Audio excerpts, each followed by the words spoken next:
we begin with something I have been saying forever. And I always had when I say it, I pray to God I'm wrong, but I don't think I am. It's not a matter of if, but it's a matter of when.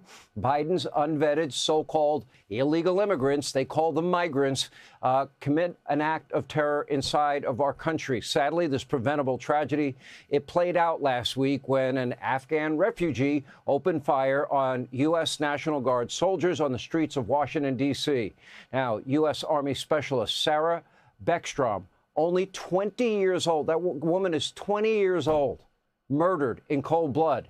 At the very hour, Air Force Staff Sergeant Andrew Wolf, who was critically injured, who is now fighting and clinging for his life as we speak. And we're going to update you on all of this in a moment. But first, we got to take a step back and remember, how did we get here? Take a look. We are conducting thorough scrutiny, security screening for everyone who is not a U.S. citizen or a lawful permanent resident. Anyone arriving in the United States will have undergone a background check. Number 3, once screened and cleared, we will welcome these Afghans who helped us in the war effort over the last 20 years to their new home in the United States of America. It was never thorough. They weren't screened. They were never vetted, and they were never cleared. There was no way to truly vet these people in, quote, record time. Now, the pro-U.S. government in Afghanistan, as we all remember, was an embarrassment. It collapsed because of Joe Biden, his incompetence. The U.S. fled Kabul in one of the worst, most chaotic ways possible. We lost 13 American service members. Remember, they were killed by terrorists during this Biden-caused disaster. They piled people at random into military planes. They left many American citizens behind enemy lines while accidentally evacuating some Afghans, but among them, many extremists. And then, to top it all off, the Biden White House continued to import thousands upon thousands of more unvetted Afghan nationals on top of his wide-open borders. More than 5,000 of them, that's over 5,000, were flagged for national security issues, but they let them into our country anyway.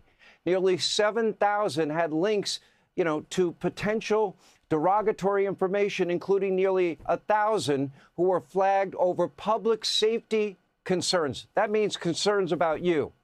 And as of today, there are 885 individuals with national security concerns.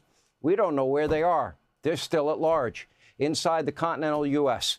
But according to Alejandro Mayorkas, the administration's chaotic failure, disaster, dangerous plan to import unvetted Afghan nationals and lie about it was a great source of pride for them. Take a look. Operation Allies Welcome, which we led in a coordinated effort across the government, is a great source of pride for us to bring to safety in the United States individuals who stood alongside our armed forces in Afghanistan. Those who got on the C-17s and other planes, how many were vetted before they got on the plane by American officials? To the United States, it is our policy to vet and screen 100% of them. So 100% of those people that got on the plane were vetted. That's your testimony under oath? It is our policy to do so. Are you telling this committee under oath that 99% of the people who got on these planes in Afghanistan were vetted by our government before they got on that plane? I want to be very clear because precision... Because you're not. No. Senator, if I may, you are asking me about planes from transit countries, the third countries... I'm talking about people who got on the plane in Kabul airport. No, I can't speak to that. Were they vetted before they went on the plane? Not a complicated question. Mayorkas, frankly, was dodging and ducking and weaving and lying. And so was Circleback Jen Psaki. Remember, Biden's press secretary assuring all of America that all Afghan refugees coming into the United States were vetted and peace-loving patriots. Not really. Take a look. I can absolutely assure you that no one is coming into the United States of America who has not been through a thorough screening and background check process. And there are many individuals, as you noted, who have not been through that process, and they have gone to lily pad countries as that process has been completed. It doesn't mean that that's because there's a flag. It means they have not completed their paperwork, and we were working to save tens of thousands of people. Hence, we evacuated them to these third countries.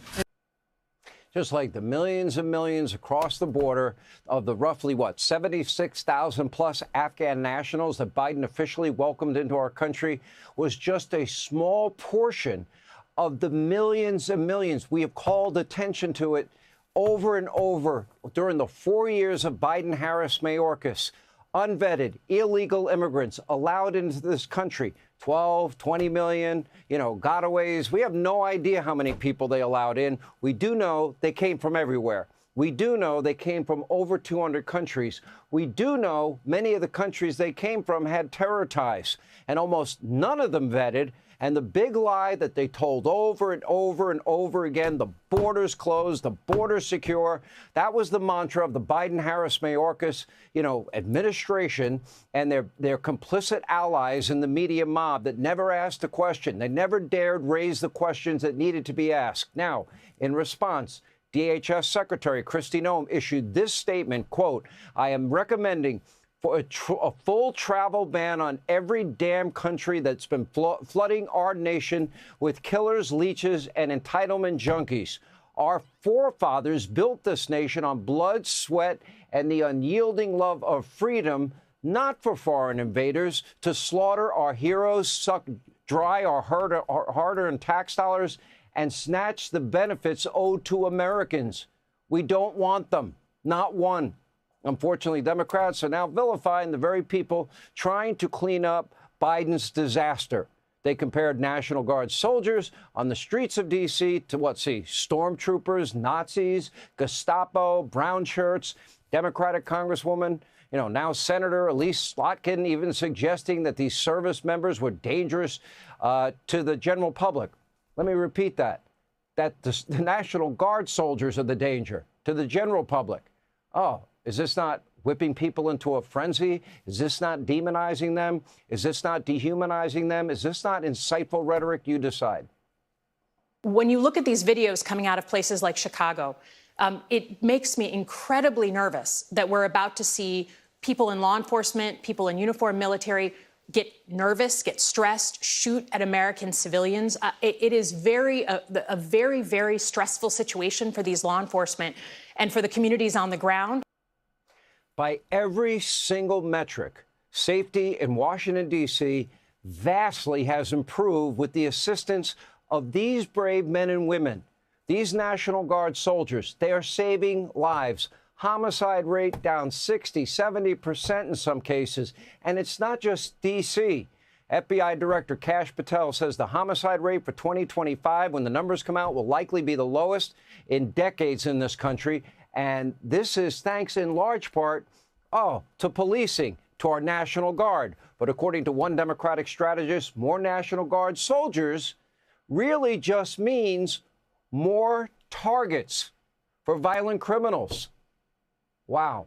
Remember the big stink the media made, targeted districts of Sarah Palin?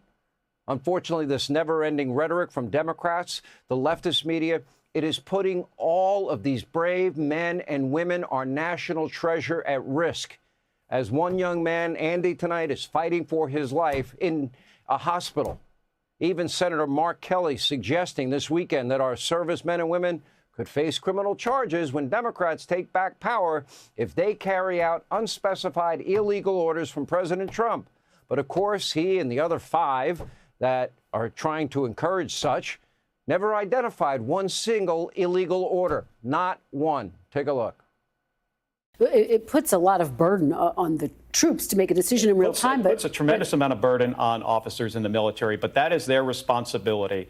And they can figure out, a reasonable person can tell something that is legal and something that is illegal. And I was saying weeks ago, my concern is with the service members, that we're going to put these individuals in a really, really tough decision, in a tough place. and you know, they may find out, you know, down the road that they did something that is illegal. It is not fair to them.